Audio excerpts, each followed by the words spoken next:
आत्मस्थ कुरु कर्माणि संग त्यक्त्वा धनंजय सिद्धये सिद्धयोः समो भूत्वा समत्वं योग उच्यते। अनुकूलता प्रतिकूलता, सिद्धि असिद्धि, सफलता विफलता, जय पराजय, इन समस्त भावों में आत्मस्थ रहते हुए सम रहने को योग कहते हैं। योग सूक्ष्म विज्ञान पर आधारित ऐसा अनुशासन है जो मन और शरीर के बीच तारतम्य स्थापित रखने पर केंद्रित है। यह कुशलतापूर्वक कर्म करने का योग है। यह चित्त वृत्ति निरोध के संयम का द्योतक भी है और सूक्ष्म दृष्टि प्राप्त कर परमात्मा को देखने का प्रयास भी है। हजारों वर्षों से भारतीय जीवन पद्धति का हिस्सा रहा योग स्वस्थ जीवन जीने की कला भी है और विज्ञान भी। स्वास्थ्य संवर्धन, जीवन शैली से जुड़े स्वास्थ्य विकारों पर नियंत्रण और रोग निवारण में सहायक प्राचीन भारत की परंपरा के द्योतक इस योग को भारत की ही पहल पर पहली बार अंतर्राष्ट्रीय स्तर पर मान्यता और पहचान मिली है। और आज 21 जून को विश्व भर में हम 12वां योग दिवस मना रहे हैं। इस साल विश्व योग दिवस की थीम है योगा फॉर हेल्दी एजिंग, यानी स्वस्थ वृद्धावस्था के लिए योग। हम आपको बता दें कि अनेक जटिल रोगों के साथ साथ जीवन शैली से जुड़ी अनेक समस्याओं में योग को सही ढंग से अपना कर हम बहुत हद तक राहत प्राप्त कर सकते हैं। अब सवाल ये है कि योग किसे करना चाहिए? क्या बढ़ती उम्र के साथ योगाभ्यास करने में कुछ सावधानियां बरती जानी चाहिए? ये सावधानियां हैं कौन सी? किसी खास रोग से बचाव या निवारण के लिए हमें किस आसन या प्राणायाम से फायदे हो सकते हैं? कुछ इन्हीं महत्वपूर्ण सवालों और इनसे जुड़े तथ्यों पर केंद्रित है आज का हमारा ये कार्यक्रम, जिसका नाम है हेलो जिंदगी। श्रोताओं नमस्कार, संजय की तरफ से। साथ ही आप सबको विश्व योग दिवस की बहुत सारी शुभकामनाएं। बढ़ती उम्र के साथ कैसे करें योग, यही है आज की हेलो जिंदगी का विषय। और बतौर विशेषज्ञ हमारे स्टूडियो में आज आमंत्रित हैं, उपस्थित हैं जाने माने योग परामर्शी नरेंद्र प्रसाद निराला जी। आप इनसे योग से जुड़ी अपनी कोई भी जिज्ञासा व्यक्त कर सकते हैं, सवाल पूछ सकते हैं, जानकारी ले सकते हैं, परामर्श ले सकते हैं। हमसे जुड़ने के लिए फ़ोन नंबर है 06-272-222-481, 06-272-222-481। दूसरा नंबर है 9430029353, 9430029353। ये दोनों नंबर काम कर रहे हैं। श्रोताओं आप चाहें तो हमें फ़ोन लगाएं। 12 बजे तक का समय इस कार्यक्रम का है और कार्यक्रम से जुड़िए, योग के बारे में जानकारी प्राप्त कीजिए। बता दें आज इस कार्यक्रम में हमारे एक्सपर्ट हैं नरेंद्र प्रसाद निराला जी। नरेंद्र प्रसाद निराला जी, आकाशवाणी दरभंगा के स्टूडियो में संभवतः पहली बार आपका स्वागत, नमस्कार। धन्यवाद आपका और हमारे सभी श्रोताओं का जो इस प्रोग्राम को सुन रहे हैं। जी, बहुत सारी बातें होंगी योग को लेकर। जी और जी ये बिल्कुल। बढ़ती उम्र के साथ जो योग है ना, जो जी इस जी बार थीम है उस पर भी हमारा फोकस होगा, जी कार्यक्रम में चर्चा करेंगे। और हम तो कहेंगे कि ये पूरा कार्यक्रम खुला हुआ है। जी जी बच्चे से लेकर युवा और युवा से लेकर बूढ़े तक हमसे जुड़ सकते हैं। योग को लेकर अगर किसी भी तरह की कोई भी जिज्ञासा है तो उसे व्यक्त कर सकते हैं और फ़ायदा उठा सकते हैं। लेकिन सहज सी जिज्ञासा हमारे सुनने वालों को होगी, नरेंद्र प्रसाद निराला जी कहाँ के रहने वाले हैं, कहाँ से आते हैं, शिक्षा दीक्षा कहाँ हुई और योग की तरफ रुझान कैसे हुई और फिर इसमें विशेषज्ञता आपने कैसे प्राप्त की? मैं कुशेश्वर स्थान दरभंगा से हूँ। जी। और मैंने योग के बारे में सर्वप्रथम टीवी पर जो प्रोग्राम होता है सुबह में रामदेव बाबा जी का वो अच्छा। देखे थे। बट जब हम पटना गए 12th का प्रिपरेशन करने के लिए, तो पटना में एक गायत्री शक्तिपीठ है, वहाँ जी। पे 5 दिवसीय सत्र किया। जी। और वहाँ पे करने के बाद मुझे मेरे अंदर बहुत चेंजेस आया। तो अच्छा फिर उस अच्छा। सत्र को कंटिन्यू हम करवाना शुरू किए वहाँ पे। फिर दिल्ली गए यूपीएससी प्रिपरेशन के लिए, तो वहाँ पे भी जो सेशन होता था वो हम लेते थे। बट उस वक्त कुछ ऐसे घटना हुआ, जैसे कि एक आईएएस अधिकारी थे मुकेश पांडे जी, और एक डीजीपी थे महाराष्ट्र के, दोनों ने सुसाइड किए थे वही 6 मंथ के आसपास, मतलब दोनों 6 मंथ 2017 के आसपास की घटना है जी। तो उस घटना के बाद मुझे लगा कि अपने लाइफ में मतलब इतने अपर लेवल पे लोग चले जाते हैं और सुसाइड कर लेते हैं, ओहो। तो ऐसा क्या किया जाए जिससे व्यक्ति हैप्पी रहे, अच्छा। और क्यों ना हम उनका ट्रेनर बने जो इस घटना को रोक सके। तो फिर हम जो है सर्टिफिकेशन लेना शुरू किए। तो जो अंतर्राष्ट्रीय योग दिवस सेलिब्रेट करती है मोरारजी देसाई इंस्टीट्यूट ऑफ योगा, जो मिनिस्ट्री ऑफ आयुष का नोडल एजेंसी है, जी हाँ, वहाँ से सर्टिफिकेशन कोर्स किया। अच्छा। पहले फाउंडेशन कोर्स किए, फिर 3 मंथ का सर्टिफिकेशन कोर्स आसन का, फिर प्राणायाम का, लगभग 7 मंथ का कोर्स करने के बाद जी।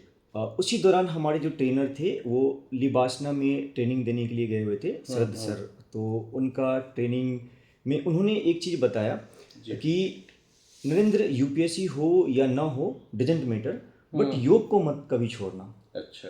तो मेरे जहन में वो चीज़ बैठ गया, मतलब वो आपके लिए प्रेरणा स्रोत। हाँ, प्रेरणा स्रोत बन गए वो। इस चर्चा को नरेंद्र जी थोड़ा हम बढ़ाएंगे, लगातार रखेंगे, क्योंकि आपका रुझान योग की तरफ हुआ है, ये एक महत्वपूर्ण बात है। एक श्रोता हमसे जुड़े हुए हैं, ये भी एक महत्वपूर्ण बात है। ले लीजिए। जी नमस्कार, अपना नाम बताएं। जी नमस्कार, जय हिंद। हाँ मोहन पासवान जी, बताइए क्या जिज्ञासा है आज कार्यक्रम में।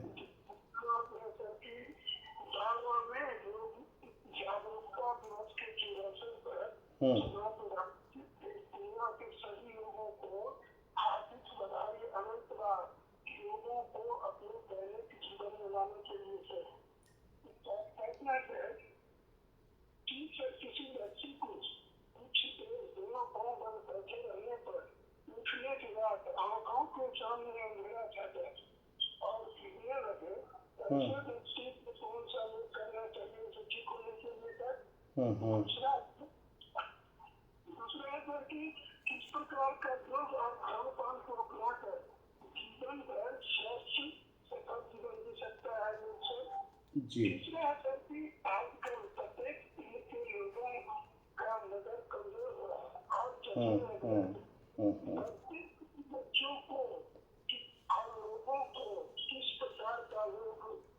करना चाहिए।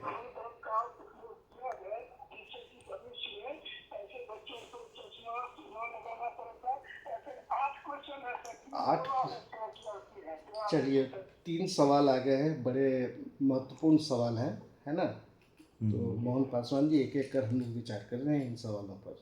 बहुत बहुत धन्यवाद आपका। इनका 3 क्वेश्चन है। पहला क्वेश्चन है लगातार बैठने के बाद जो है उनके आँखों के सामने अंधेरा छाना। दूसरा क्वेश्चन है जीवन भर कैसे स्वस्थ रहे, और तीसरा क्वेश्चन है कि नज़र कमज़ोर हो रहा है। तो पहला क्वेश्चन पे हम आते हैं पहले, कि जो आँख के सामने अंधेरा छा रहा है उसमें कहीं ना कहीं पोषक तत्व की कमी होगी, जिसके कारण से वो अंधेरा छा रहा है।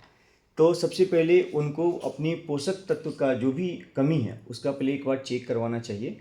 उसके साथ ही यदि नज़र कमज़ोर उनका आ रहा है, या हो सकता है कि मोबाइल ज़्यादा चला रहे हैं या जो भी चीज़ें, तो उनके लिए हम लोग जल नीति और सूत्र नीति के बारे में बताते हैं, जो डिपेंड करता है कि वो कितने एज के हैं, और कम एज के हैं तो उनके लिए त्राटक जो है अभ्यास है, वो त्राटक अभ्यास करवाते हैं। और जीवन भर स्वस्थ रहने के लिए जो है व्यक्ति को हम पूरे कार्यक्रम इसी पे है, तो हम कार्यक्रम ही है, हाँ, तो वो हम लोग आगे इसमें डिस्कस करेंगे। हाँ, एक और श्रोता जुड़ गए। जी नमस्कार, अपना नाम बताएं। हेलो। प्रणाम प्रणाम। नाम? हमारा उम्र है 66 साल। रेडियो की आवाज़ बंद कर दें और अपना नाम बता दें। जी नाम बताएं। हमारा नाम है चंद्रेश्वर साहब, बरहमपुर कुंडी गाजीपुर से बोल रहे हैं सर। जी चंद्रेश्वर साहब जी, बताइए। हमारा उम्र है 66 साल और उम्र जो है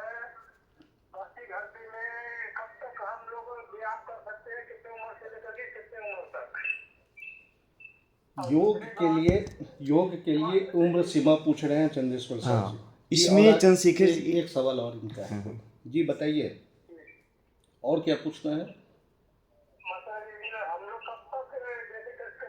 ये तो ये तो नहीं, इसके अलावे भी कोई सवाल है क्या?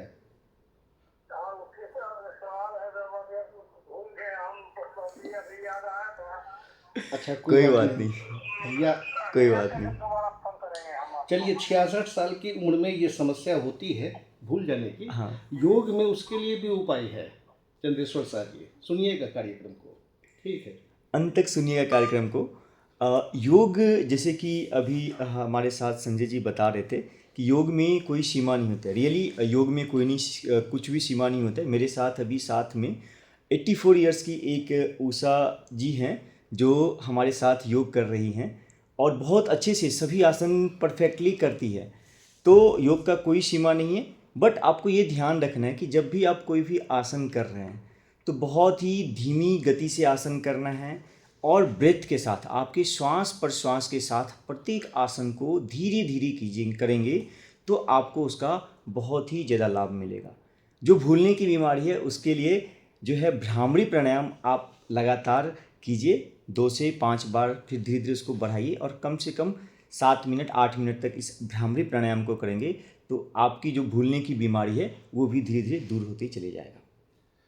देखिए, भूलना जो है ना नरेंद्र जी, भूलना जो है वो कभी वो नहीं, वो अच्छी बात है, ज़रूरी भी होता है। ऑब्वियसली हम अनावश्यक चीज़ों को याद न रखें तो हम सही रहेंगे, ये भी बात है। और कई बार भूलना एक समस्या हो सकती है ना? ऑब्वियसली। लेकिन कई बार भूलना समस्या नहीं भी होती है। हाँ हाँ, अगर आपको किसी ने दुर्वचन कह दिया तो अब कुछ भूलना लोग चाहिए हैं, वहाँ पे। अगर उससे भूल जाते हैं तो समझिए सुखी हैं।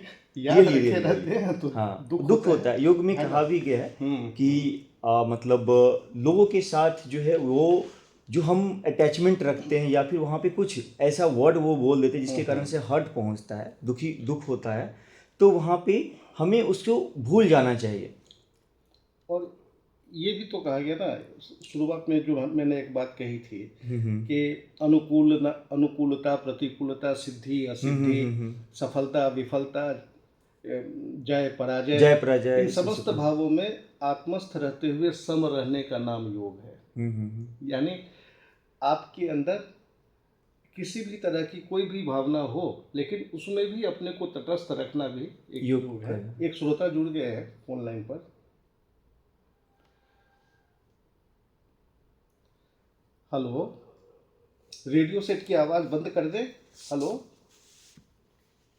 हेलो जी नमस्कार, अपना नाम बताएं। अपना नाम बताएं। अपना नाम बताएं। जी दिनेश मिश्रा जी, बताइए क्या जिज्ञासा है आज? बिल्कुल बिल्कुल जी।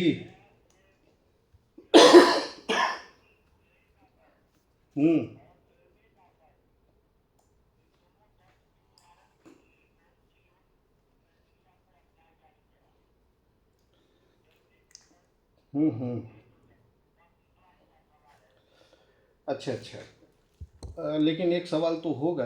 हाँ, नरेंद्र प्रसाद निराला जी आपसे तो पूछेंगे कि आपकी उम्र कितनी है? ऑब्वियसली उम्र आप इनकी लगभग वही 60 प्लस ही है। हाँ, हाँ, तो ये दिनेश जी, आपको जो है सबसे पहले जब भी आप योग आसन करते हैं, इनका जवाब ले लेंगे। एक श्रोता और भी लाइन पर है ना? ठीक है, उनसे बात कर लेते हैं। जी नमस्कार। हेलो नमस्कार सर, नमस्कार जी, कौन बोल रहे हैं? महाकांत सिंह बोल रहा हूँ सर। हाँ महाकांत सिंह जी, हनुमानगढ़ राजस्थान से। जी सर। जी कहा जाए, क्या जिज्ञासा है? सर सबसे पहले तो युवा दिवस पर आकाशवाणी परिवार और पूरे देशवासियों को हार्दिक शुभकामना। दरभंगा आकाशवाणी को तो विशेष, आपने योगा दिवस पर योगाचार्य को बुलाया, इससे बड़ा उपहार क्या मिलेगा श्रोताओं के लिए? जी तो इसका फायदा उठाइए और जिज्ञासा व्यक्त कीजिए महाकांत सिंह जी।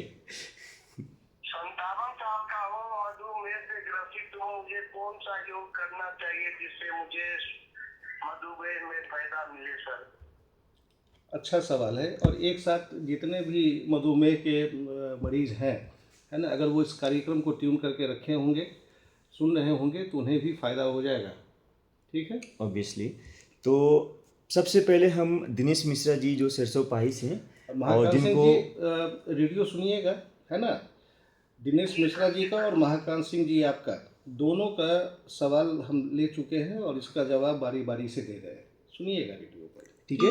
बहुत बहुत धन्यवाद। जिन्हें कूल्हे और घुटने का दर्द है उनके लिए सिंपल सा, जब हम दोनों पाँव को सीधा करके और आराम से दोनों हाथ को बगल में रख के पैर की उंगली को जस्ट धीरे से मोड़ते हैं श्वास के साथ और ओपन करते हैं, खोलते हैं, मोड़ते हैं, ओपन करते हैं। बट श्वास के साथ जब हम ओपन और क्लोज करते हैं तो घुटने के दर्द में काफ़ी रिलीफ देता है। उसके साथ जो जानू नमन है, जानू मतलब घुटना, तो जानू नमन जब हम अभ्यास करते हैं तो उससे भी हमारा घुटने का दर्द में काफ़ी राहत मिलता है। कुछ एक्यूप्रेशर पॉइंट भी हैं जो इसमें हेल्प करते हैं। अच्छा। कूल्हे के दर्द के लिए जो व्यक्ति भुजंग आसन में आके और थोड़ा सा होल्ड करेंगे आंखें बंद करके और अपने कूल्हे पे ध्यान देंगे और ये भाव करेंगे कि जो हमारा कूल्हा का दर्द है वो धीरे धीरे रिमूव हो रहा है। एक्यूप्रेशर के माध्यम से भी इसमें इंस्टेंटली रिलीफ मिलता है। तो ये कूल्हे के दर्द के लिए हो गया। मधुमेह जिनको भी होता है उनका ये जो प्रॉब्लम है ये लाइफ स्टाइल डिसऑर्डर के अंतर्गत आता है जी। जीवन शैली में परिवर्तन करना पड़ेगा इनको। हो सकता है कि ये इनका जो सुबह होगा वो चाय लेते होंगे खाली पेट और इवनिंग में जो है वो लेट नाइट भोजन करते होंगे, तो उसमें भी इन्हें चेंज करना पड़ेगा। इनके लिए जो योगासन है उसमें इनको मंडूक आसन ये कर सकते हैं। इवन सिर्फ भुजंग आसन भी करेंगे और पेनक्रियाज पे ये ध्यान दे के इस आसन को करेंगे तो उनको मधुमेह में भी काफ़ी हेल्प मिलेगा। अब हमारे जो श्रोता है ना, वो सोच रहे होंगे कि योगाचार्य महोदय जो है बता तो रहे हैं कि भुजंगासन करना है, लेकिन भुजंग आसन करना कैसे है ये तो प्रदर्शित करने की चीज़ हो जाती है। ऑब्वियसली यहाँ हम बता दें श्रोताओं कि आपको इंटरनेट से लेकर के आप चाहें तो कोई योग से संबंधित अच्छे प्रकाशन की किताब भी रख सकते हैं और उसमें जो निर्दिष्ट जो फिगर हैं या वीडियोज़ हैं उसे आप देख करके नाम के साथ आप यही समझिए कि डॉक्टर साहब कार्यक्रम में बैठे, उन्होंने एक कंपोजिशन बता दिया है ना, आप उसे ले करके आपको उसको खाना है। इन्होंने बता दिया कि आपको ये प्राणायाम करना है, आपको ये योग करना है, तो उस योग के बारे में डिटेल्स आपको जहाँ भी मिले प्रामाणिक रूप से आप वहाँ आप उसे नोट कर लें कि हमें ये आसन फायदे देने वाले हैं, ये कार्यक्रम उसी के लिए। आप जब गूगल पे सर्च करते हैं तो वहाँ पे एक जैसे मधुमेह के लिए योग, साथ में आप जरूर वहाँ पे लिखिए रिसर्च। इससे क्या होगा कि जो रिसर्च हुई है, चाहे वो एस व्यासा के थ्रू हो या किसी एम्स के थ्रू वो रिसर्च की गई है, तो वो आपको काफ़ी हेल्प करेगा। वैसे मैंने भी आप मेरा नाम भी गूगल पे सर्च करेंगे तो आपको पूरा डिटेल्स मिल जाएगा और ओजे क्योर के माध्यम से हम टोटल जो भी हेल्थ से रिलेटेड प्रॉब्लम है हम उनका काउंसलिंग भी करते हैं प्रॉपर 0 सेशन लेके, और वहाँ से भी जुड़ सकते हैं। एक बार फिर से बता दें अपने सभी सुनने वालों को कि आपने ट्यून किया है आकाशवाणी का दरभंगा केंद्र मीडियम वेव के 231.5 मीटर, साथ ही न्यूज़ ऑन AIR इस ऐप पर आप सुन रहे हैं कार्यक्रम हेलो ज़िंदगी। आज की हेलो ज़िंदगी का विषय है बढ़ती उम्र के साथ कैसे करें योग। बतौर विशेषज्ञ नरेंद्र प्रसाद निराला आज हमारे आकाशवाणी दरभंगा के स्टूडियो में आमंत्रित हैं, उपस्थित हैं और इस कार्यक्रम में आप हमसे जुड़े इसके लिए हमें फ़ोन करें। नंबर हम बता देते हैं 06272 222 06272 222481। दूसरा नंबर है 9430029353 9430029353। ये दोनों नंबर खुले हुए हैं। कार्यक्रम का समय 12 बजे तक का है, तो लाभ उठाएं। योग को लेकर जो शुरू में चर्चा चली थी नरेंद्र प्रसाद निराला जी, आपने कहा कि आपको प्रेरणा मिली और आप इस क्षेत्र में आए। हाँ, मोरारजी देसाई से मैं सर्टिफिकेशन कोर्स सब किया। फिर उसी बीच जो है मैं UPSC एग्ज़ाम के लिए देहरादून गए थे और रिटर्न आते वक्त मैं हरिद्वार उतर के और देव संस्कृत विश्वविद्यालय शांति कुंज पहले गए, फिर देव संस्कृत विश्वविद्यालय गए। वहाँ पे मेरा एक फ्रेंड योग से मास्टर कर रहा था, तो हम उनसे मिले और मिलने का तो उन्होंने बोला कि आप योग का फॉर्म डाल दो और फिर से आप योग में पूरा प्रॉपर मास्टर करो, उसके बाद फिर आप कंटिन्यू करना योग में। तो फिर मैंने उसका एग्ज़ाम दिया देव संस्कृत विश्वविद्यालय का, और इसके बाद फिर वहाँ से एंट्रेंस देने के बाद मेडिकल और सब कंप्लीट करने के बाद वो 2 साल का कोर्स कंप्लीट किया। कोर्स कंटिन्यू करने के दौरान मैं शुरू से ही ये मेरा जिज्ञासा था कि मैं ज़्यादा सीखूं, अप्लाइड नॉलेज ज़्यादा लूं। तो पहले दिन से ही जो भी वहाँ पे एक्सपर्ट थे उनके साथ बैठ के पेशेंट को देखना, अलग अलग थेरेपी जो पंचकर्मा। अच्छा, एक बात बताइए नरेंद्र प्रसाद निराला जी, जी योग को कहा जाता है कि अगर कोई रोगग्रस्त है तो उसमें तो सहायता होती ही है, लेकिन हम आरोग्य हमें प्राप्त होता रहे, हम रोगी हो ही नहीं, इसके लिए योग में क्या है नहीं, समाधान? इसके लिए सिंपल से है कि हम अपनी लाइफ स्टाइल को मेंटेन रखें। जो भी हमारा लाइफ स्टाइल है उसको मेंटेन रखें। साथ ही साथ जो है, क्योंकि 2017 में बायोलॉजिकल क्लॉक पे एक रिसर्च मिला था कि हम सन के अकॉर्डिंग हमारा लाइफ स्टाइल होता है, सूर्य के अकॉर्डिंग हमारा लाइफ स्टाइल होता है, तो हम बीमार कम पड़ते हैं। ठीक है, और बीमार पड़ने का मेन कारण होता है कि हमारा स्लीपिंग का जो है वो भी प्रॉब्लम है, हमारा खान पान का भी इशू होता है। तो योग जुड़ गए हैं। हाँ, ये भी बता दें कि अगर किसी भी तरह का कोई भी योगासन बताया जाता है कि आपके लिए ये बेहतर है, ये बढ़िया है, आप करें, तो अच्छा होगा कि अगर आपके नज़दीक में कोई योगा एक्सपर्ट हैं तो उनकी आप सहायता ले सकते हैं। अगर आपको लगे कि वो ज़्यादा बढ़िया है तो उसका लाभ ले सकते हैं, लेना और भी ये चाहिए। बढ़िया है, ये बढ़िया है। और एक लाभ तो हम कार्यक्रम में आपका ले रहे हैं। एक श्रोता जुड़ के उनसे हम बात करें। जी नमस्कार। हेलो जी ना, विशु कुमार, हेलो किशोर कुमार मंडल जी। हाँ किशोर कुमार मंडल जी, बताइए क्या जिज्ञासा है? जिज्ञासा है, जिनको सर दर्द कर रहा है, जिनको प्रयास है, क्या क्या योग है, इसके लिए जानकारी है। अच्छा, थोड़ा सर दर्द के लिए बता दें कि सर दर्द जो है वो किस तरह का सर दर्द है। सहायता के लिए नरेंद्र प्रसाद निराला जी की तरफ से हम आपसे कुछ बातें पूछ लेते हैं इनकी सहायता के लिए कि सर दर्द जो है वो एक तरह का नहीं होता है। किशोर कुमार मंडल जी, क्या सिर के पीछे भाग में दर्द होता है? ये डिपेंड करता है। आप मुझे ये बताइए कि उनको महामारी के टाइम पे सर दर्द हो रहा है? हाँ, ये बात हम जानना चाह रहे थे। क्या वो सर दर्द महामारी के टाइम पे हो रहा है? महामारी के टाइम में जी। अच्छा, आधा सर। हाँ, आधा सर जब दर्द करता हो तो उनके लिए क्या है कि जल नीति का अभ्यास, और जल नीति का अभ्यास षटकर्म के अंतर्गत आता है। साथ ही साथ उन्हें जो है शीर्षासन यदि करवा सकते हैं तो वो कर रहे हैं, या ये किसी भी एक्सपर्ट के सहायता से करें, अपने मन से नहीं करेंगे। और जो है आपको इन्वर्टेड आसन, जो जिसमें सर जो है नीचे जाता है, ऐसे अभ्यास उनको काफ़ी हेल्प करेगा। एक चीज़ और कर सकते हैं जो प्रैक्टिकल एक्सपीरियंस मैंने कई सारे लोगों को करवाया है, नींबू और पानी को मिक्स कर लीजिए, उसको पहले पी लीजिए, और आपका जो उंगली है, उंगली का जो टिप है, जो ऊपर वाले भाग को आप 30 सेकेंड 1 मिनट के आसपास प्रेस करेंगे तो उनको काफ़ी रिलीफ मिलेगा सर दर्द में। तो ये भी आप अभ्यास कर सकते हैं। लेकिन जो भी इन्वर्टेड आसन है, सर के बल करने वाला आसन, वो काफ़ी हेल्प करेगा सर दर्द। लेकिन नरेंद्र जी, एक ख्याल रखना पड़ेगा, अगर मेरुदंड में यानी स्पाइनल कॉर्ड हाँ, में किसी भी तरह का उन्हें नहीं प्रॉब्लम करना है, चाहिए। उन्हें इन्वर्टेड आसन करने में दिक्कत, यदि किन्हीं को इस तरह का प्रॉब्लम है तो एक बार आप एक्सपर्ट के साथ मिलिए, डॉक्टर के पास जाइए, और उसके बाद ही आप इस गैस के लिए ये कॉमन प्रॉब्लम है। इसके लिए क्या कीजिए कि 1 गिलास पानी में 1 चम्मच जीरा डालिए रात में फूलने के लिए, और उस पानी को सुबह में गर्म कीजिए और उस पानी को पीजिए। और 3 आसन करने हैं, तरासन, तिर्यक तरासन और कटी चक्रासन। ये आसन बहुत एक बार ईजी फिर है। से बता दीजिए। तरासन, ताड़ासन, तिर्यक तरासन जी, और कटी चक्रासन। ये तीनों अभ्यास आपको 5-5 बार करने हैं।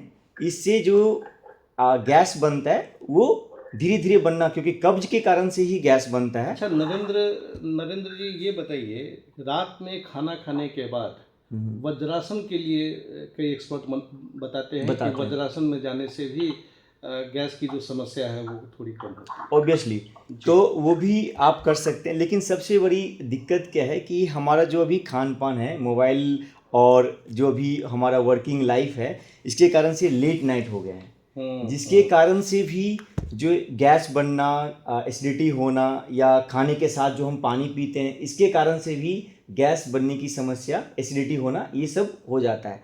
तो खाना खाने के लगभग आधे घंटे के बाद पानी पिएं तो बहुत ही हेल्प मिलेगा। और रात में खाना खाने के बाद 2 घंटे के बाद सोए तो ज़्यादा। हाँ बिल्कुल, इसीलिए हम लोग बताते हैं, क्योंकि उसमें मैंने अभी बताया था तो 2017 में बायोलॉजिकल क्लॉक पे नोबेल प्राइज़ मिला है। तो शाम के बाद मतलब भोजन नहीं करना चाहिए। शाम के बाद भोजन नहीं करेंगे तो हमारे पास टाइम मिलता है, तो खाना डाइजेस्ट हो जाता है, तब हम सोते हैं, तो ऑटोमेटिकली हमारे बॉडी में जितना भी टॉक्सिन है वो सुबह ईजी टू बाहर निकल जाता है, बहुत ही आराम से बाहर निकल जाता है। तो जब प्रॉब्लम, कहते हैं ना पेट सफा तो हर रोग दफा, तो पेट साफ होगा तो कोई भी बीमारी नहीं आएगी। पेट साफ होगा। इस समय हमारे एक श्रोता जुड़े हुए हैं। जी नमस्कार, आपका नाम बताएं। हेलो जी हेलो, रेडियो की आवाज़ बंद कर दें, बार बार हमें एक ही बात बोलनी पड़ती है। जी रेडियो की आवाज़ बंद कर दिए हैं। जी आप बताइए, अपना नाम बता दीजिए। कमर का नीचे एकदम इतना दर्द करता है, चलने में भी असर हो रहा है, बेचारे 10 दिन से हुआ है। अपना नाम बता दें। क्या किया जाए सपने? अपना नाम बता दें और उम्र बता दें। हमारा नाम हुआ सर जोगिंदर और उम्र हुआ 65। जोगिंदर जी, आपको कब्ज भी रहता है? उम्र 65 हुआ सर। जोगिंदर जी, आपको कब्ज भी रहता है? कब्ज रहता है आपको? नहीं, कब्ज नहीं रहता सर, लेकिन सब ठीक है। हाँ, तो आपको क्या करना है, मैंने बताया था कि आपको भुजंग आसन का अभ्यास बहुत ही आराम से आप उसको कर सकते हैं। अन्यथा आप दोनों हाथ को अपने जो आपका ठुड्डी है, ठुड्डी के पास लगा लीजिए, स्टैंडिंग पोजीशन में मकरासन की स्थिति में आ जाइए, और एक के बाद एक पैर को आप मोड़िए और अपनी कुल्हे से टच करेंगे। इससे क्या होगा कि जो जिन्हें मतलब कमर का जो दर्द है, वो कमर का दर्द में काफ़ी रिलीफ उनको मिलेगा। घुटने के दर्द के लिए मैंने पहले भी बताया है कि आप जानु नमन का अभ्यास करेंगे तो वो आपको काफ़ी हेल्प करेगा। और कभी कभी जो है आप अपने लेग में थोड़ा सा ऑयलिंग किया कीजिए, जिससे आपको हेल्प मिलेगा। चलिए, ऐसा करने से हम समझते हैं कि आपके घुटने और कमर का जो दर्द है वो कम हो जाना चाहिए, और लगातार ये विधि करते रहने से हो सकता है कि आगे आने वाले समय में जो तकलीफ आने वाली है वो नहीं आएगी। बहुत बहुत धन्यवाद आपका जोगिंदर जी। तो एक बात जो आई थी कार्यक्रम में वो ये थी कि जो लोग डायबिटिक हैं उनकी संख्या बहुत ज़्यादा है, बहुत ही कैपिटल है, एक तरह से राजधानी पूरे वर्ल्ड का हब ही बन गया है भारत। जबकि हमारी प्राचीन परंपरा में योग है, हमारी प्राचीन परंपरा में आयुर्वेद है, प्राणायाम है, हमारी जड़ी बूटी की दवाएं हैं, और हमारी जो परंपरा रही है उसमें शारीरिक श्रम का प्रावधान रहा है। जीवन में लगातार जन्म से लेकर मृत्यु तक आदमी श्रम को जीता रहा है, और ऐसी परंपरा के बीच अगर डायबिटीज जैसी समस्या, जिसे लाइफ स्टाइल डिजीज करते हैं, वो आ जाए तो ये कितना दुखद विषय है।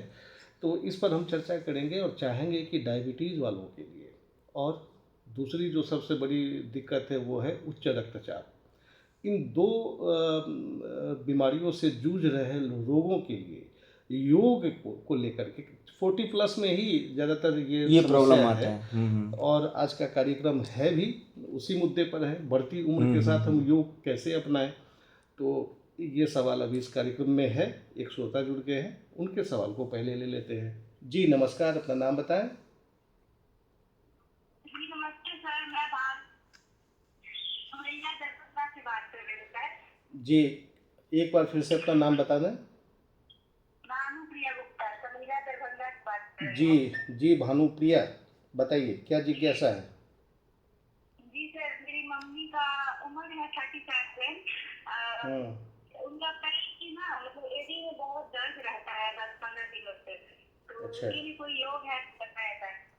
अच्छा, एड़ी में जो दर्द होता है ये सुबह सुबह होता है ज़्यादा, बाद में कम हो जाता है दिन भर में, जगने के साथ जब पैर एक मिनट भानुप्रिया जी, आप मुझे ये बताइए कि मम्मी ने हाल में कोई चप्पल या स्लीपर जो भी है वो चेंज भी की है क्या?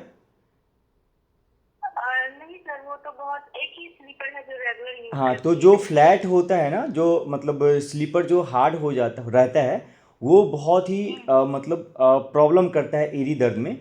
तो जो कांटे वाले जो चप्पल होते हैं वो लीजिए, और रात में सोने से पहले एक बकेट पानी में सॉल्ट डाल के लेग को उसमें डालना शुरू कीजिए। तो ये वार्म वाटर में। वार्म वाटर में। हाँ। और जिन्हें बीपी हो वो क्या करेंगे कि वार्म वाटर के साथ साथ एक टॉवेल को, एक तौलिए को गीले पानी, नॉर्मल पानी में गीला करके सर पे रख लेंगे, तो ये चीज़ कर सकते हैं। और साथ ही साथ इसको करने के बाद थोड़ा सा ऑयलिंग कर लीजिए लेग में, तो ये जिनको सोने में रात में दिक्कत होती है, नींद नहीं आती, उनको भी ये ठीक होता है। जिनको वेरिकोज वैन है उनके लिए भी बहुत अच्छा है, और जिनका एड़ी में दर्द है उनके लिए तो बहुत ही अच्छा है। अच्छा ये बताइए, जो बकेट में आपने कहा है कि सुसुम पानी रखना है, थोड़ा सा इसकी गहराई कितनी होगी, मतलब पैर का कितना घुटने से हिस्सा- नीचे तक, घुटने से नीचे तक, घुटने उसमें- नीचे तक रखना हाँ। है। और इसमें मैं चैलेंज करता हूँ कि जो मतलब इंसोम्निया जिनको प्रॉब्लम है, जैसे नींद की टैबलेट लेके जो सोते हैं, वो उनकी नींद की टैबलेट भी छूटेगी। जो बच्चे मोबाइल चलाते हुए मतलब सोते हैं, या फिर कोई ऐसे लोग हैं जो मोबाइल यूज करते हुए जाते हैं सोने के लिए और 2-2 बजे तक नींद नहीं आती है, तो ऐसे लोगों का मोबाइल भी ऑटोमेटिकली हाथ से छूट जाता है। ऐसा डीप स्लीप आता है। तो आप देखेंगे कि इसमें काफ़ी उनको परिवर्तन आएगा, नींद काफ़ी गहरी आएगी उनको। भानुप्रिया जी, क्या आपकी एड़ी मम्मी को का दर्द? और भी कोई समस्या है, जैसे यूरिक एसिड बढ़ा हो या कुछ डायबिटीज या फिर ब्लड प्रेशर की समस्या?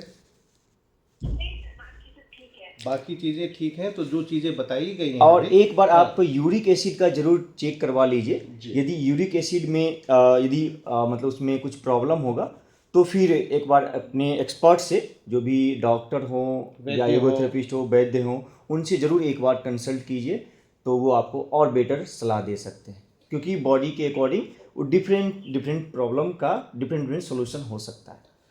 चलिए, कार्यक्रम सुनने के लिए भानुप्रिया और शिरकत करने के लिए आपका बहुत बहुत धन्यवाद। जी धन्यवाद।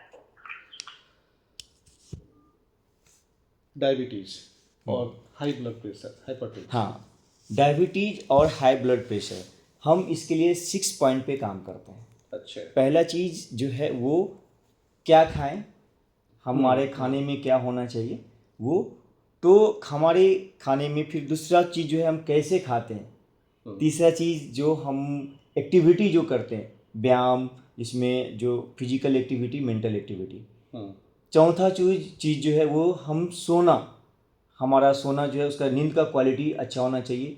पांचवा चीज़ भावना, जैसे कैसे जुड़ाव होता है, क्योंकि हमारा प्रत्येक इमोशन का अलग अलग इम्पैक्ट हमारे बॉडी पे पड़ता है।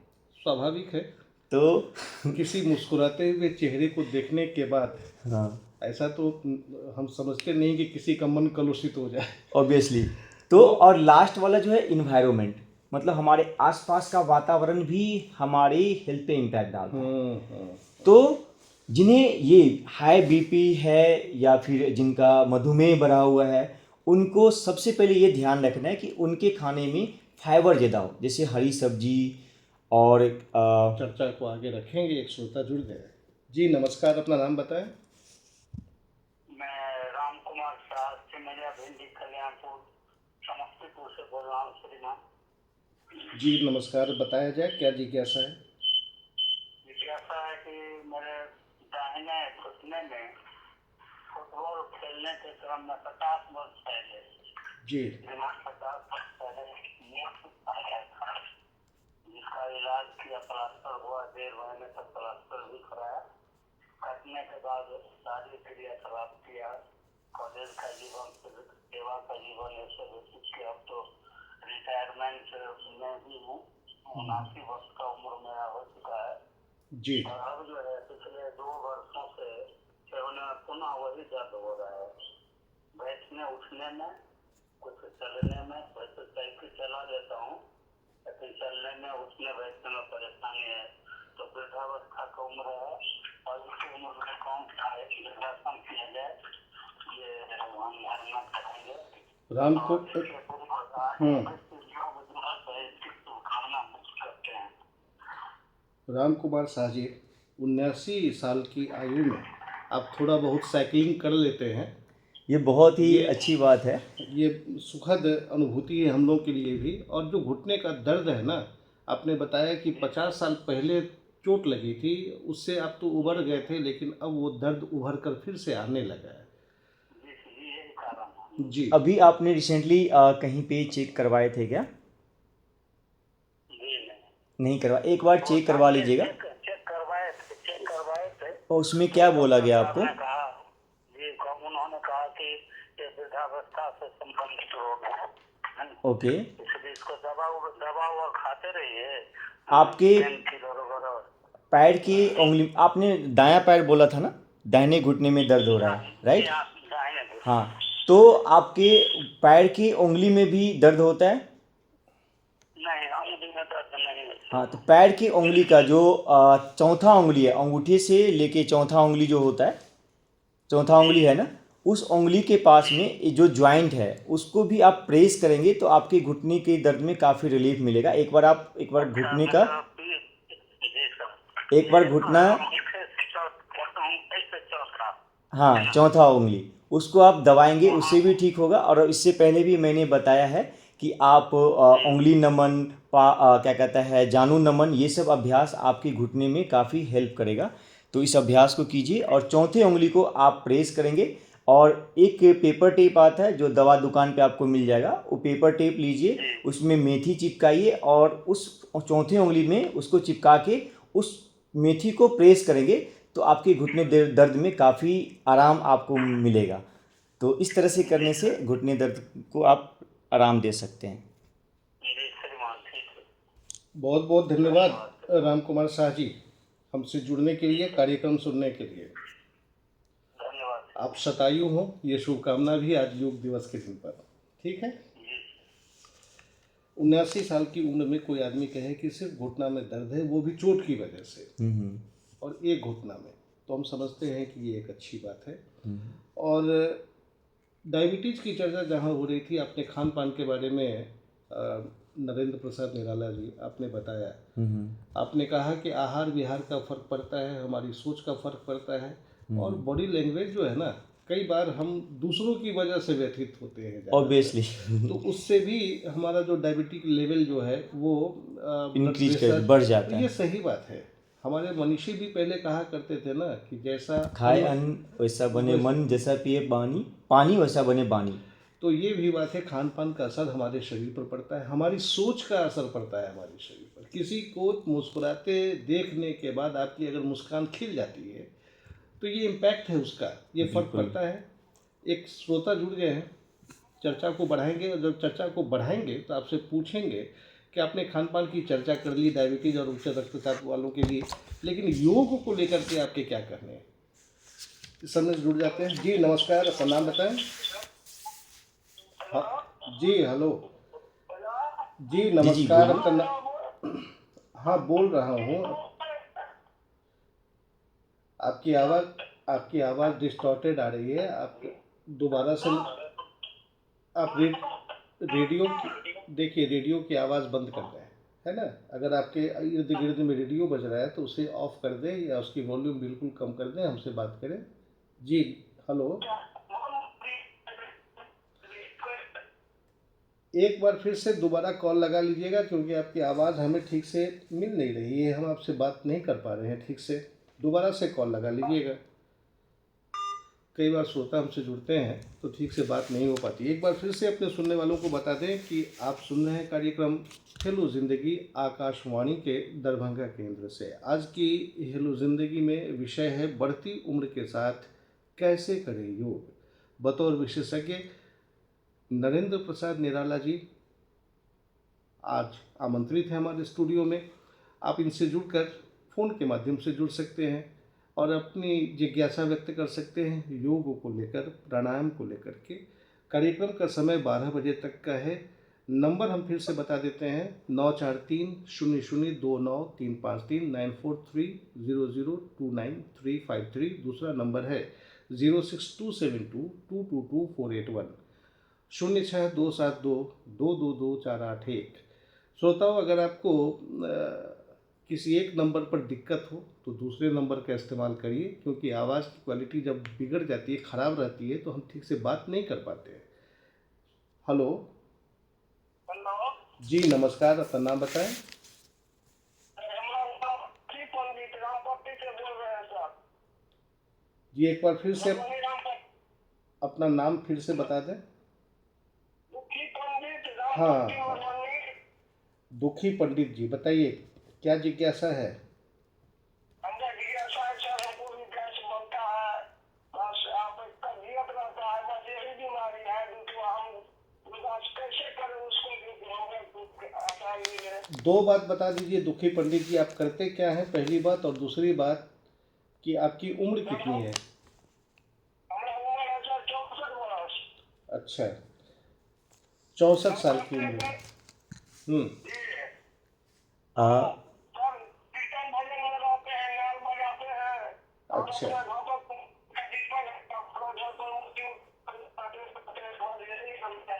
अच्छी बात है, सुनिएगा क्या बता रहे हैं। दुखी जी, आपके लिए जो अभ्यास है मैंने पहले भी बताया, टीटी के तरासन, तिर्यक तरासन, कटी चक्रासन। आप पहले क्या करेंगे, रात में सोने से पहले 1 चम्मच जीरा लेंगे और 1 गिलास पानी में डाल देंगे। सुबह उस पानी को गर्म करके और उस जीरे को साइड कर लीजिएगा और पानी पी जाइएगा। उसके बाद कम से कम 1.5 लीटर के आसपास जितना पानी पी सकते, गर्म पानी ही पीना है सुबह में। और पीने के बाद आप ये 3 आसन, तारासन, तिर्यक तारासन और कटी चक्रासन, ये अभ्यास करेंगे। लेकिन ध्यान रखिएगा जी। हाँ, इसीलिए मैं बोल रहा हूँ कि किसी भी एक्सपर्ट या यूट्यूब पे आप जाके सर्च करते हैं, गूगल पे सर्च करते हैं, या किसी भी एक्सपर्ट के सहारे से आप इसको कर सकते हैं। आप मेरा नाम भी जो है आप प्रामाणिक रूप से जो भी हो आप योगाचार्य से संपर्क कर सकते हैं। उसको समझने के लिए अच्छा रहेगा, सबसे अच्छा यही रहेगा। तो क्योंकि ज़्यादा लोगों ऑब्वियसली, क्योंकि आप किसी भी एक्सपर्ट के अंदर गाइडेंस में नहीं करेंगे तो उसका खामियाजा भी भुगतना पड़ सकता है। तो इसीलिए आप किसी भी एक्सपर्ट के सहारे आप इस अभ्यास को करें तो बहुत जल्दी आपको राहत मिलेगा। और एक चीज़ और कर सकते हैं, जैसे अभी गैस बना हुआ है तो आपका जो हाथ का तलहत्ती है, तलहत्ती पे आप दूसरे हाथ के अंगूठे से उसको प्रेस करेंगे। जैसे आजकल मतलब बोलना तो नहीं चाहिए, तंबाकू जैसे खाते हैं तो वो वाला उसको रगड़ते हैं वहाँ पे, बस वहाँ पे प्रेस करना है। जैसे आप सिर्फ प्रेस करेंगे तो 5 मिनट के बाद देखेंगे कि ऑटोमेटिकली आपका जो गैस है वो निकलना शुरू हो जाएगा। तो देखिए, और काफ़ी अच्छा है ऐसा करने से। और दूसरी बात कि रात में खाना खाने के तुरंत बाद मत सोइएगा, कम से कम 1.5-2 घंटे के बाद सोइएगा। और इसका मतलब ये भी नहीं कि 10 बजे खाना खाइएगा तो 12 बजे सोइएगा। देखिए, कीर्तन में आप जब जाते होंगे ना तो आपको देर रात हो जाती होगी।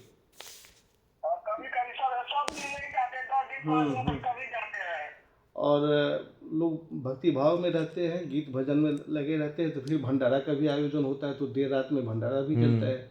तो थोड़ा सा उसका भी देखिएगा। और जितना जल्दी हो शाम में खाना खा करके अगर 2 घंटे के बाद आप सोएंगे तो गैस की समस्या स्वतः कम हो जाएगी, ऐसा नरेंद्र प्रसाद निराला जी बता चुके हैं। बहुत बहुत दुखी पंडित जी, बहुत बहुत धन्यवाद आपका, बहुत बहुत धन्यवाद। तो हम लोग बात कर रहे थे मधुमेह के लिए योग जी। तो उसमें जो योग का अभ्यास है, मंडूकासन हम कर सकते हैं, और सूर्य नमस्कार में भुजंगासन भी आता है। इसके बाद जो है भुजंगासन के साथ पादहस्तासन।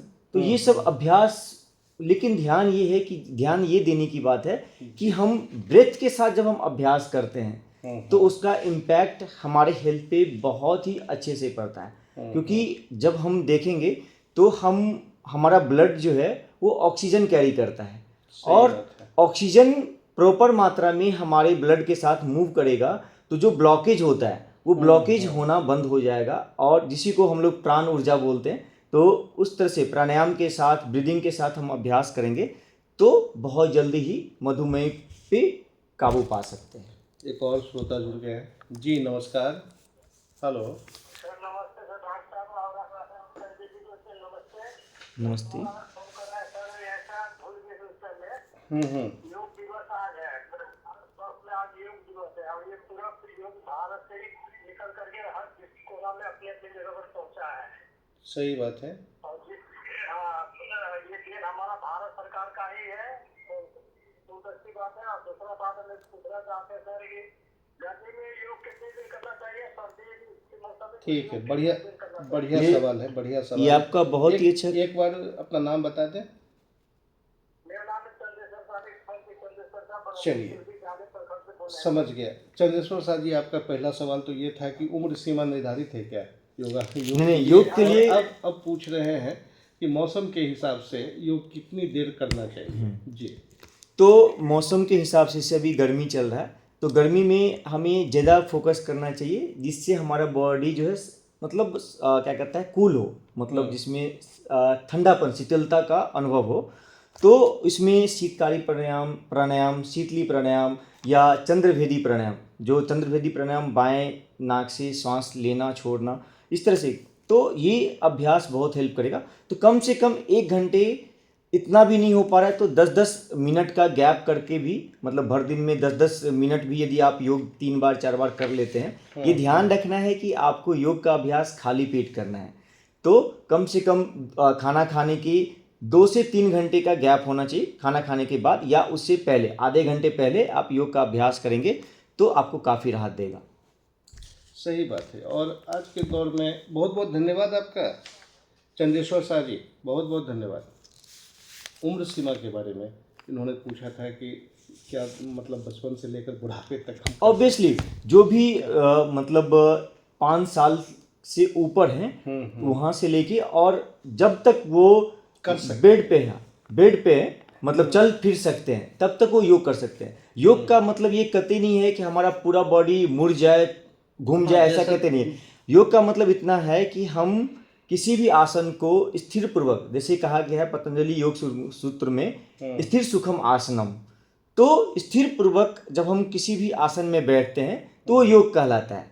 अब हमें जब प्रॉब्लम हो जाता है, जैसे एज फॉर एग्जाम्पल कि कोई व्यक्ति बेड पे पड़ा हुआ है और वो मूव नहीं कर सकते हैं, तो उनके लिए योग कैसे करवाएं? तो जस्ट उनका फिंगर यदि हल्का भी मूव करने लगा तो दैट इज योग, कि वो योग है। ब्रीदिंग के साथ यदि वो ब्रीदिंग पे, अपनी श्वास पे यदि फोकस करना शुरू कर दे ध्यान पूर्वक, बहुत ही स्थिर से, तो वो भी प्राणायाम के अंतर्गत आता है और वो भी योग का ही पार्ट है। कहा तो ये जाता है कि आज के समय में अगर पूछा जाए कि स्वस्थ कौन है, तो हमारे प्राचीन मनीषी जो है ना, इसके बारे में बता चुके हैं। सम दोषा समाग्निश्च सम धातु मलक्रिया, यानी जिसके तीनों दोष, कफ, पित्त और वात सम हो। शरीर को धारण करने वाली सप्त धातुएं रस, रक्त, मांस, मेद, अस्थि, मज्जा तथा वीर्य उचित अनुपात में हो, मलमूत्र की क्रिया सम्यक प्रकार से होती हो, और 10 इंद्रियां कान, नाक, आँख, त्वचा, रसना, गुदा, उपस्थ, हाथ, पैर और जिह्वा, मन एवं इनके स्वामी आत्मा भी प्रसन्न हो, तो ऐसे व्यक्ति को स्वस्थ कहते हैं। अब बताइए, इतनी चीज़ें जब हो जाएगी तब तो वो स्वस्थ ही क्या होगा, वो तो समझिए जो एकदम से परमानंद को प्राप्त होगा आदमी। बिल्कुल बिल्कुल। आज देखिए कहीं से भी ये चीज़ें है ही नहीं। किसी को कफ, किसी को पित्त, किसी को वात, और किसी को 2-2 चीज़ का जो है ना, वो बात कफज, ये सारी चीज़ें चल रही हैं, और इसका असर उनके जीवन पर पड़ता है, इसका असर परिवार पर पड़ता है, इसका असर समाज पर और देश पर पड़ता है। उन्होंने हमारे एक श्रोता ने बड़ी अच्छी बात कही थी, चंद्रेश्वर शाह जी ने, हमारे ही देश की ये चीज़ है और हम भुलाए बैठे हैं। नहीं, वो तो है ही है। तो इसके लिए जो वात पित्त कफ को मैनेज करने के लिए हम लोग क्या करते हैं कि मैक्सिमम लोग खाना को बहुत डीप फ्राई करके वो खाते हैं, जिससे हमारा वात पित्त कफ जो है वो डिसबैलेंस हो जाता है। तो हमें स्टीम करके, मतलब नहीं तो ज़्यादा तला भुना खाना चाहिए। अब ये मधुमेह वाले लोग जिनको बीपी रहता है उनके का जब हम काउंसलिंग करते हैं तो हम देखते ये हैं कि उनके मतलब जो इंटेक कर रहे हैं उसमें उनमें कभी जो है मैदा बहुत ज़्यादा है, कभी जो है उनका मतलब तेल जो यूज कर रहे हैं वो तेल उनको यूज ही नहीं करना चाहिए। तो इस तरह से कई सारा रिफाइंड तेल यूज कर रहे हैं। तो वो सब यदि वो अवॉइड करना शुरू कर दे, मॉर्निंग का टी अवॉइड करना शुरू कर दे, तो इससे उनके हेल्थ में काफ़ी अच्छा मतलब इम्प्रूवमेंट होना शुरू हो जाएगा, बहुत ही सुधार होना शुरू हो जाएगा। तो सिर्फ सुबह का चाय छोड़ दे और रात का खाना छोड़ दे और शाम 5 बजे से पहले भोजन कर दे, तो बहुत चीज़ ऐसे ही मैनेज होना शुरू हो जाएगा। बड़ी कष्टप्रद बात आप बता रहे हैं, सुबह की चाय छोड़ देने वाली बात है ना। हाँ, तो इसके लिए पे क्या कर सकते हैं, तो हमें अंकुरित जो भी चीज़ें जैसे मूंग हो गया, चना हो गया, उसको अंकुरित करके पहले खा लें, उसके आधे घंटे के बाद हम चाय लें तो उतना खराब भी नहीं करेगा जितना हम सिर्फ बोलते हैं कि बिस्किट मतलब क्या है, मैदा प्लस रिफाइन ऑयल। नरेंद्र प्रसाद निराला जी, आप ये मत सोचिएगा कि मैं चाय का पक्षधर हूँ या विरोधी हूँ इसलिए पूछ रहा हूँ, लेकिन एक बात तो है कि लोग बताते हैं कि भैया चाय जो है ना वो भी तो हर्बल ही है तो पत्तियाँ, और वो भी नेचर से आई हुई, प्रकृति से आई हुई। और हमारे जो योगीराज हैं आज योगाचार्य महोदय, वो कह रहे चाय मत पीजिए। नहीं, एक्चुअली क्या है कि उसमें निकोटीन पाया जाता है, और चाय में हम चीनी जो डालते हैं वो चीनी बॉयल करते हैं, ठीक है। तो डेली आप मान लीजिए कि हमारे बॉडी में एक लिमिट मात्रा में ग्लूकोज रहना चाहिए, बट वो डेली हम इनटेक करेंगे। और भी चीनी जो है पूरा प्रोसेस, पहले गुड़ की चाय होती थी, सही बात है, और चाय से पहले हम लोग काढ़ा पीते थे। तो वो काढ़ा का कॉन्सेप्ट अभी पूरा खत्म हो गया है। अभी भी कुछ एक्सपर्ट जो मतलब आहार विहार से रिलेटेड है, उनका कहना है कि चाय पत्ती को खौलाए नहीं, अगर पानी गर्म है उसे चूल्हे पर से उतार लें, उसमें चाय पत्ती डालें थोड़ी तो देर। अभी जो हम चाय पत्ती यूज करते हैं वो चाय पत्ती ओरिजिनल तो है ही नहीं। सही बात है। और क्या है वो तो हम उस डीप जो पत्ती जो एकदम पूरा पत्ते की तरह दिखना चाहिए, तो पत्ती वैसा पत्ती होता है, ठीक है। तो वो पत्ती डाल के जब हम यूज करते हैं तो अच्छा निकोटीन जो है वो चाय पत्ती से अलग हो जाए और उसका जो असर है हमारे शरीर पर पड़े और हम हल्का महसूस करें, जो हमारा न्यूरोसेंस है ना वो थोड़ा सा एक्टिवेट हो जाता है। ये सारी बातें, लेकिन पेट के लिए वो उपयुक्त नहीं है, इसीलिए एसिडिटी, गैस ये सब बनना शुरू हो जाता है। तो मैं अभी यहाँ पे एक चीज़ और कहना चाहूँगा कि जिन्हें ये सब प्रॉब्लम है, बस मेरी बात को थोड़ा सा अमल करके देखिएगा। 1 सप्ताह के लिए ही आप सिर्फ शाम का भोजन छोड़ दीजिए, और शाम मतलब 5 बजे तक आप भोजन कर लीजिए, उसके बाद भोजन मत कीजिए। सूर्यास्त के बाद भोजन मत कीजिए। और सुबह में चाय जो आप लेते हैं उसको 1 वीक के लिए आप स्किप करके देखिए। आप देखेंगे 1 वीक के बाद आपके अंदर क्या चेंजेज आता है, और आपको यदि अच्छा लगे तो आगे कंटिन्यू कीजिएगा, अच्छा नहीं लगे तो डिसकंटिन्यू कर दीजिए, वो आपके हाथ में है। अच्छा, सुबह प्रातः काल में उठने के बाद कुछ लोग टहलना पसंद करते हैं, टहलने के साथ कुछ योग करना चाहते हैं, उस समय कौन सा योग उपयुक्त है? सबसे पहले उठने के बाद जो ऊषा पान करना चाहिए सभी को, मतलब कम से कम 1 से 1.5 लीटर पानी पीना चाहिए, गर्म पानी। उसके बाद 3 आसन जो हम शुरू में बोले, तारासन, त्रिनेत्रासन, कटी चक्रासन, इसको सूक्ष्म प्रक्षालन कहते हैं। इससे क्या होता है कि हमारा पेट साफ हो जाता है। तो ये करने के बाद आप जो भी, क्योंकि पेट जब साफ हो गया तब आप कहीं घूमने भी जाते हैं तो आप फ्रेश फील करेंगे। किन्हीं लोगों को पेट साफ नहीं होता है, लेकिन एक बार में 1 लीटर या उससे ज़्यादा पानी के लिए तो मना करते हैं एक्सपर्ट। हाँ, उसमें क्या करना है कि जो पानी पीना है, सुबह का जो पानी है, वो कम से कम 1 लीटर पानी पीने में कम से कम आधे घंटे लगना चाहिए। एक बार में नहीं, धीरे धीरे करके उस पानी को, क्योंकि एक बार आप पियेंगे तो पानी उतना जाएगा ही नहीं, तुरंत वॉमिट हो जाएगा। तो योग में ही बमन करके एक अभ्यास है, जिनको कफ का, बलगम का प्रॉब्लम है या दम्मा का प्रॉब्लम है, तो हम लोग उन्हें बमन करवाते हैं। कुंजल किरण, विरेचन वो अलग पंचकर्मा का पार्ट है, तो विरेचन उसमें करवाया जाता है। बमन जो है वो इसमें उस विरेचन में जो है हम हर्बल यूज करते हैं। अच्छा। बमन में हम सिर्फ पानी में सॉल्ट डाल के या फिर जो है सौंफ है तो सौंफ मिला के, क्योंकि किन्हीं किन्हीं को हाई बीपी रहता है तो उसमें सॉल्ट नहीं डालते हैं, तो वो डाल के मतलब सौंफ डाल के वो पानी पिलाते हैं और वॉमिट करवाते हैं। जिनको भी इस तरह का प्रॉब्लम है तो वो ठीक हो जाता है। अच्छा, प्राणायाम को लेकर के जो बुजुर्ग लोग हैं वो प्राणायाम को लेके ज़्यादा इच्छुक होते हैं, तो उनके लिए क्या उपयुक्त है? उपनिषदों में कहा गया है कि सबसे जो बेस्ट है, मतलब आसन से ज़्यादा इम्पोर्टेंट प्राणायाम को दिया गया है। अच्छा। तो जितना ज़्यादा प्राणायाम करते हैं, प्राणायाम के माध्यम से आप सभी प्रॉब्लम को सॉर्ट आउट कर सकते हैं, उसको मैनेज कर सकते हैं। तो क्योंकि आप देख लीजिए कि जो हमारा बायां जो नोस्टिल है वो चंद्र नाड़ी है, दायां जो नासिका है वो सूर्य नाड़ी है। तो इसके माध्यम से हमें बोला जाता है कि बायां करवट लेके सोना चाहिए। बायां करवट इसलिए बोला जाता है क्योंकि हमारा जो सूर्य नाड़ी है वो एक्टिवेट हो, हमारा डाइजेशन इम्प्रूव हो, इसलिए बोला जाता है। तो जब हम इस तरह से करते हैं तो हमारा दोनों मतलब ब्रेन में जो है ऑक्सीजन लेवल भी बढ़ता है और हम स्वतः धीरे धीरे स्वस्थ होते चले जाते हैं। अनुलोम विलोम प्राणायाम, नाड़ी शोधन प्राणायाम, तो जैसे प्राणायाम भस्त्रिका प्राणायाम, तो सभी अलग अलग जो प्राणायाम है अलग अलग प्रॉब्लम के लिए उसमें अलग अलग प्राणायाम करवाया जाता है। तो सभी के लिए जो भी मतलब जिनको कुछ भी प्रॉब्लम है तो उनके लिए अनुलोम विलोम प्राणायाम सभी लोग कर सकते हैं। भस्त्रिका जिन्हें बीपी। नरेंद्र प्रसाद निराला जी, कार्यक्रम का समय अब बिल्कुल समाप्ति की तरफ है, तो चलते चलते ऐसे लोग जो 40+ हैं, 50+ हैं, 60+ हैं, उनके लिए क्या संदेश देंगे आज विश्व योग दिवस के अवसर पर? उनको बस हम एक ही चीज़ कहेंगे कि यदि आप कुछ भी नहीं कर पा रहे हैं तो दिल खोल के ठहाके मार के हंसना शुरू कर दीजिए। अच्छा। मेरी तरह हा हा हा हा हा हा हा इस तरह से जब आप करते हैं, इस तरह से आप हंसते हैं तो ऑटोमेटिकली आपके बॉडी में ऑक्सीजन बढ़ेगा, ऑक्सीजन लेवल बढ़ेगा, तो जितने भी प्रॉब्लम है स्वतः समाप्त होते चले जाएंगे। अच्छा। और वैसे व्यायाम जो ऐसे योग जो आसान है, अगर कोई मरीज भी है तो ये सूक्ष्म योग कर सकते हैं। जितने भी ज्वाइंट हैं हमारे, जितने भी ज्वाइंट है उसका मूवमेंट करना है तो बहुत सारे यूट्यूब पे भी आपको वीडियो मिल जाएगा सूक्ष्म योग ब्रीदिंग के साथ। लेकिन ये ध्यान रखना है कि कोई भी अभ्यास करें तो हम श्वास पर श्वास के साथ अभ्यास को करेंगे, तभी हमें वो फायदा करेगा। तो सूक्ष्म योग अवश्य करें डेली। कोई ज़रूरत नहीं है कि हम बड़ा सा आसन सूर्य नमस्कार ही करें।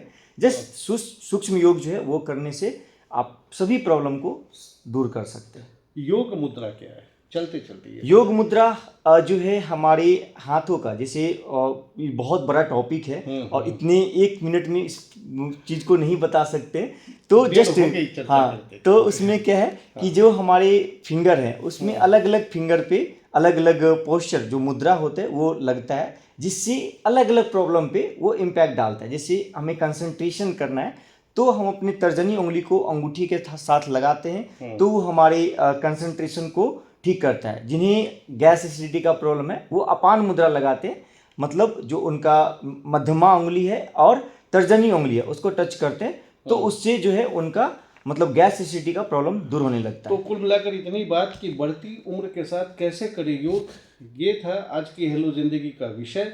और श्रोताओं, अगर योग को लेकर के किसी भी तरह की कोई भी दिक्कत महसूस हो तो योग प्रदर्शक से, योग गुरु से मिल करके उसका लाभ उठाया जा सकता है। बतौर विशेषज्ञ आज कार्यक्रम में नरेंद्र प्रसाद निराला जी, आपने अपना समय निकाला हमारे लिए और हमारे श्रोताओं के लिए भी। आपके लिए और सारे श्रोताओं के लिए शुभकामनाएं तो हम देते हैं। आपका धन्यवाद, बहुत बहुत धन्यवाद आपका। तो श्रोताओं, विश्व योग दिवस की शुभकामनाओं के साथ ये बताते हुए कि इस कार्यक्रम को आपके लिए पेश कर रहे थे नितेश कुमार मिश्रा, संयोजक थे असद दाऊद।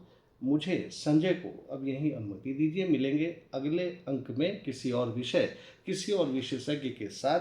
तब तक के लिए हमें अनुमति दीजिए, आज्ञा दीजिए। अपना और अपनों का ख्याल रखिएगा। बहुत बहुत धन्यवाद। नमस्कार।